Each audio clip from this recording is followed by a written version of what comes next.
예, 청량입니다. 그러면 저번 시간에 이어서 계속 이제 보겠는데, 거록 전투 대해서 먼저 알아보겠습니다.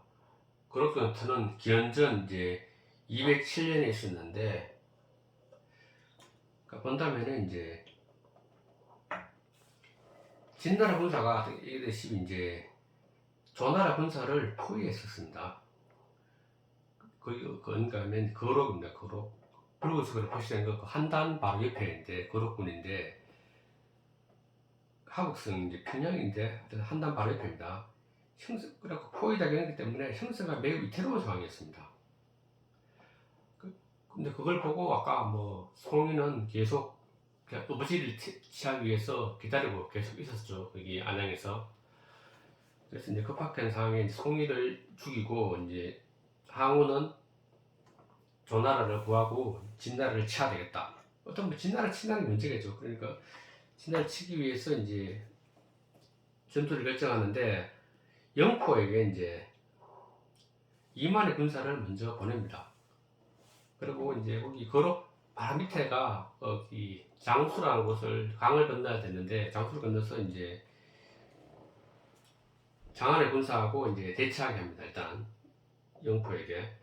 그러고 난 다음에 이제 조나라 이제 대장군 진여가 이제 항우에게 이제 2만가 안 되니까 이제 정원을 해달라. 그래서 본격적으로 붙어보자 해서 정원을 요청하니까 항우는 이제 자기 군사 전원을 끌고 장수를 건넙니다. 장수를 건너고 난 다음에 그 탔던 나룻배를 전부 다 침몰시켜 버립니다. 전부 다 침몰시켜 버리고 3일분의 양식만 남깁니다. 그리고 모든 물자는 다 불태워버리고 이게 뭐겠습니까? 결사항전의 각오를 다지는 거죠.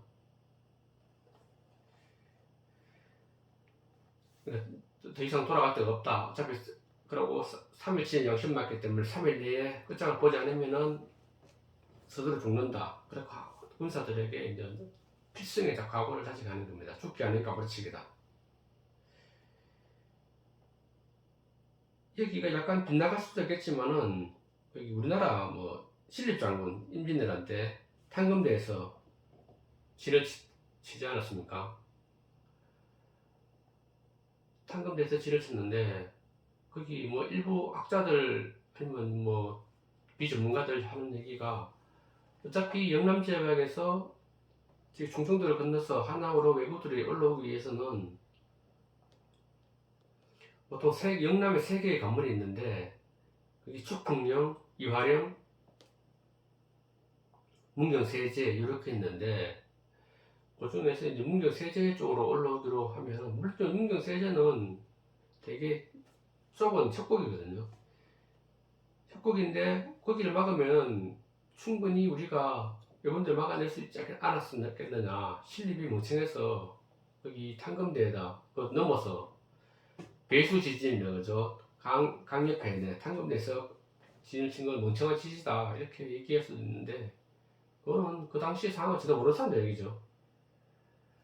사실은 이일이라는 자가 상주에서 이제 군사를 모았는데 그 당시에는 이제 재성방략책이라고 해서 이제 그 지역의 군사들을 이제 모아서 일단 군사를 모집하고 그러고 종료 시점에 중앙군이 내려와서 주둔을 했는데 방패할 군사가 없었습니다. 그래서 이제 그 서울에서는 신립이 이제 내려오게 급히 이제 준비해서 내려오는 중이었고 지방군으로서는 이제 상주가 굉장히 큰 도시였거든. 그 당시에만 해도 경상도에서 경상도 유래가 경주 상주였으니까 그만큼 큰 도시였는데 거기서 이제 군사들을 못 얻어서 이제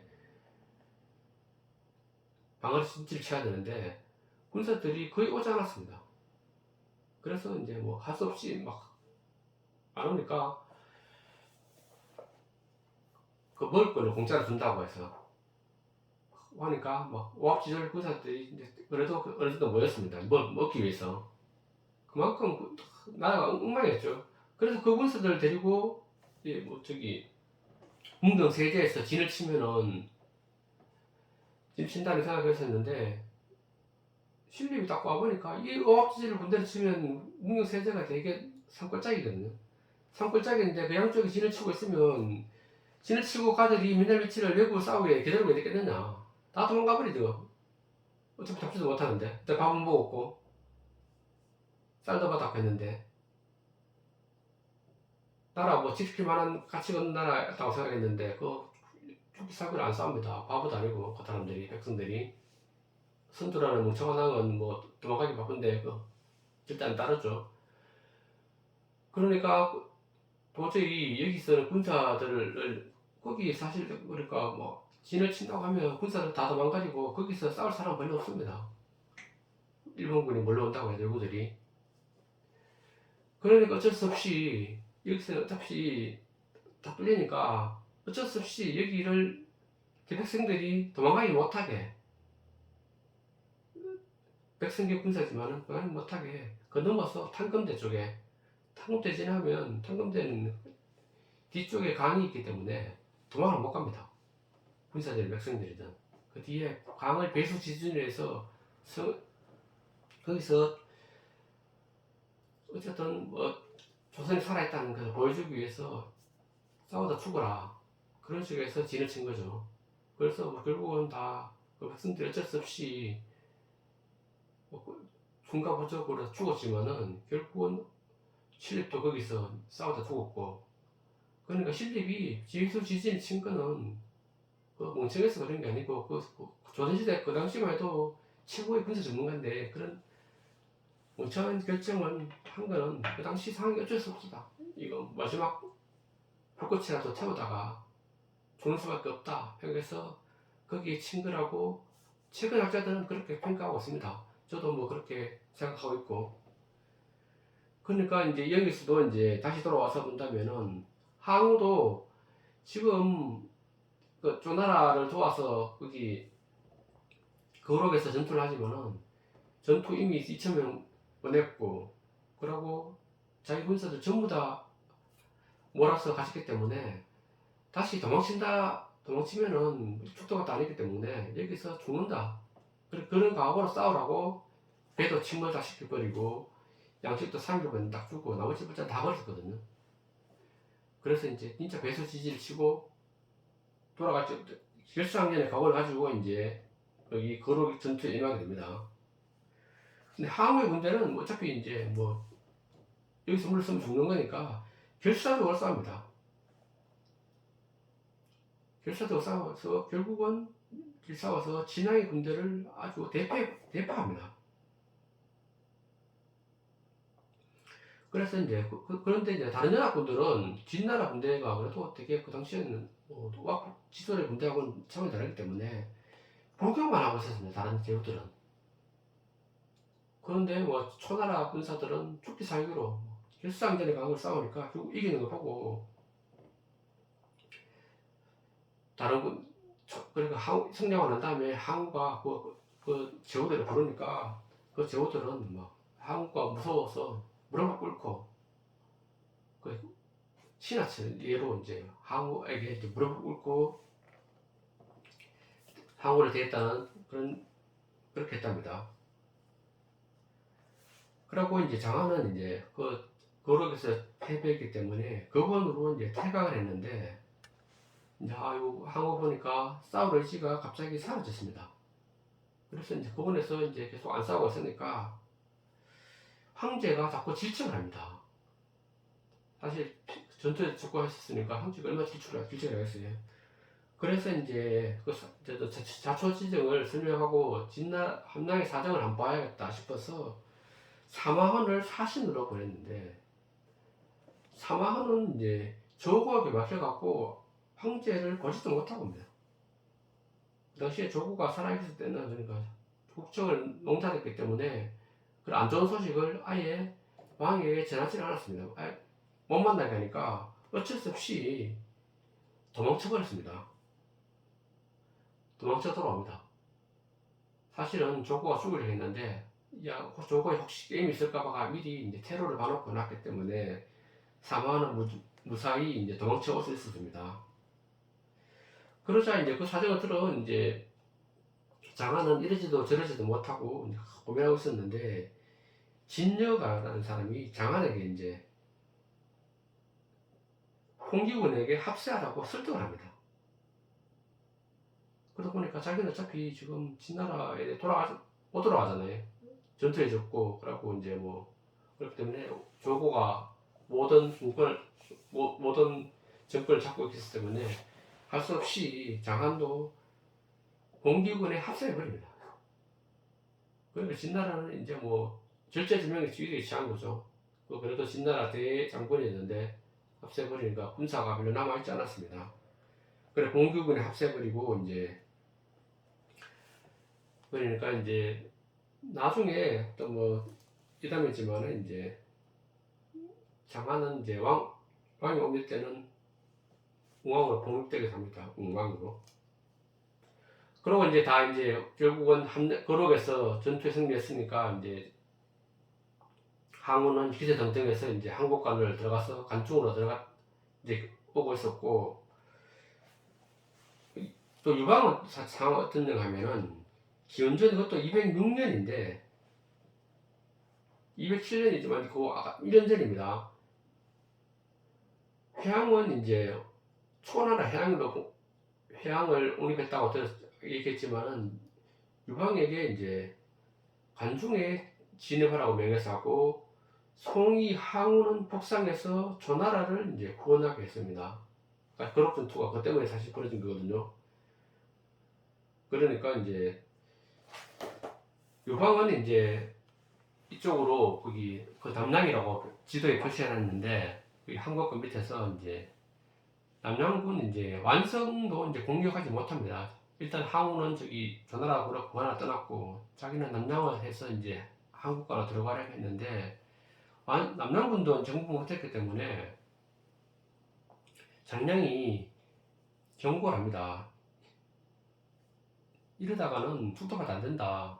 지금 그 항우도 지금 전나라를 구하라고 갖고 끝나고 나면 한국가 들어오기 때문에 이렇게 천천히 진군하다가는 결국은 함량에 진입도 못한다. 그러면 이제 관중에 먼저 진입한 사람이 왕이 되게 됐는데 자리를 뺏긴다고 이제 되게 독촉을 합니다.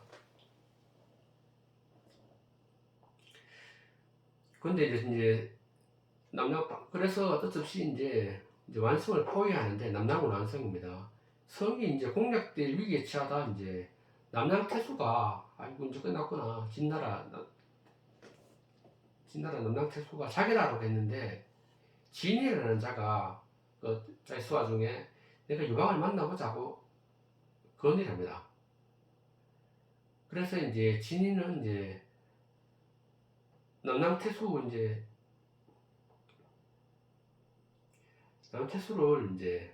완성을 책봉하고 그 자기 완성에 그냥 궤도를 몸을 입고 그러고 완성을 주겠다고 하고, 그 군사는 이제 대신에 데리고 같이 유방의 군사들과 같이 서진하는 것이 어떠냐고 이제 제안을 합니다.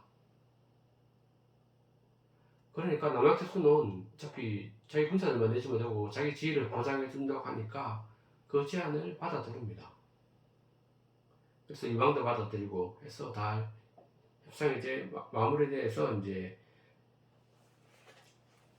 계속 이제 수리를 합니다. 그러고 이제 207년 이제 8월 달에 이제 유방은 이제 무관을 공격하게 됩니다. 계속 가서 무관은 거기 함양 남쪽에 있는 관입니다. 그 동서남북에 관이 있는데 뭐 뒤쪽 뭐 서쪽은 남쪽은 별 의미가 없는 곳이고, 거기 한국관, 동쪽에서는 한국관, 그리고 남쪽에서는 무관이 있는데 무관 쪽으로 진입을 합니다. 한국관은 되게 경계가 싸움하고 하기 때문에 되게 난공불락이 생겼습니다. 그러니까 일단 돌아서 그거 가지 말고 무관 쪽으로 진입하자고 이제 작전을 세우고 무관을 공격합니다.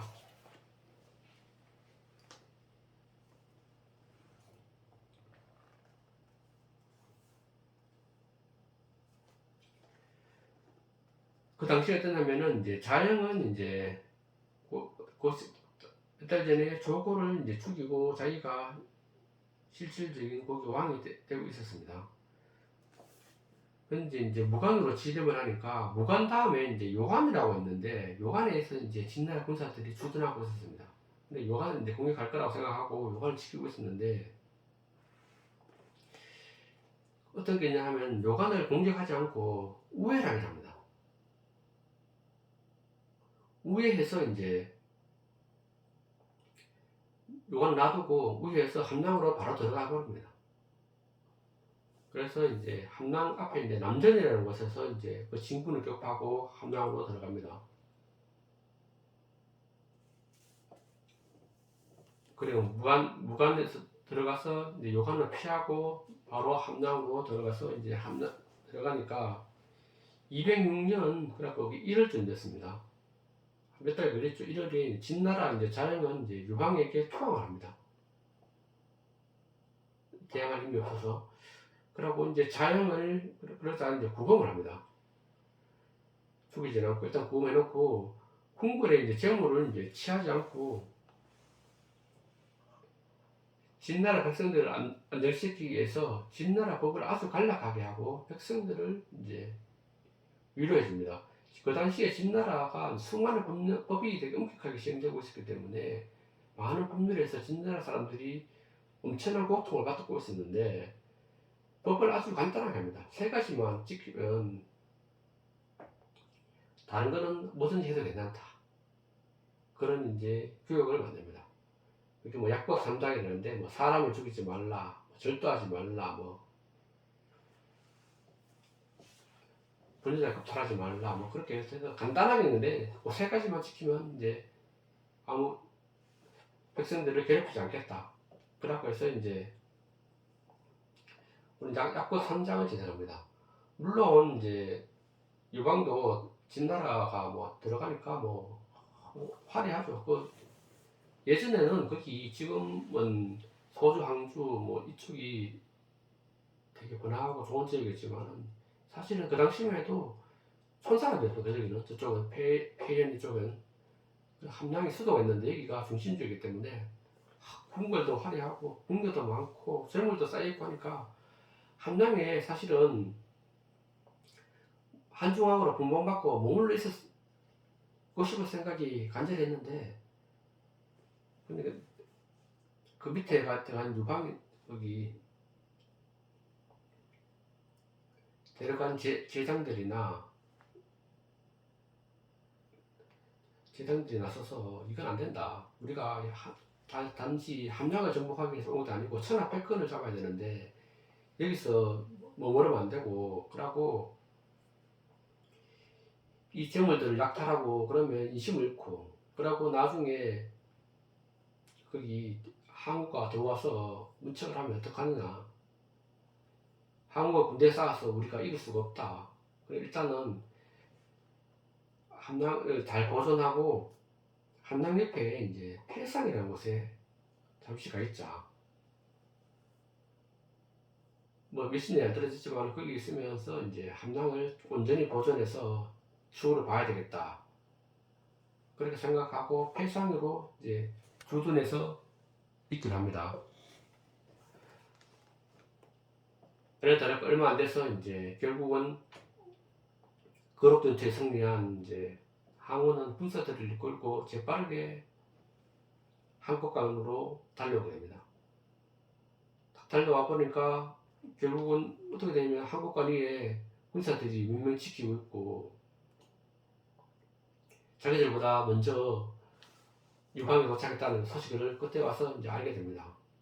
그러니까 이제 항우는 해양에 했던 약속도 있고 하는데 자기가 거록에서 힘들게 승리해서 왔는데 유방이 먼저 들어왔으니까 하가머리 끝까지 가서 저놈을 가만두지 않겠다 해서 이제 한국 간의 군사를 다 쓸어버리고 홍분이라는 곳에 와서 이제 그러면서 내일 아침에 날이 밝으면 그 해상을 공격해서 그 항우 유방 군대를 끝장내야 되겠다 그런 얘기를 하고 이제 날이 새기를 기다리고 있었습니다. 그 이후에 이제 절체절명의 위기에 처한 거죠. 저 유방은. 유방의 군사는 그 당시에 한 패장 10만 정도 있었고, 항우는 40만의 군사를 가지고 있었습니다. 물론 전투력도 보면 그 당시에는 항우가 워낙 전투 경험도 많고 대장군이기 때문에 전투력도 상대가 되지 않을 정도로 약했습니다. 유방이. 그런데 이제 뭐 바로 앞에 지척에 두고 전투가 벌어지기 직전이기 때문에 이제 항우는 유방은 절체절명 위기에 처해 있었습니다. 그 이후에 이제 우리가 잘 알고 있는 이제 홍은의 연례가 있게 되는데, 그거는 이제 또 그 다음 시간에 계속 이어서 가겠습니다.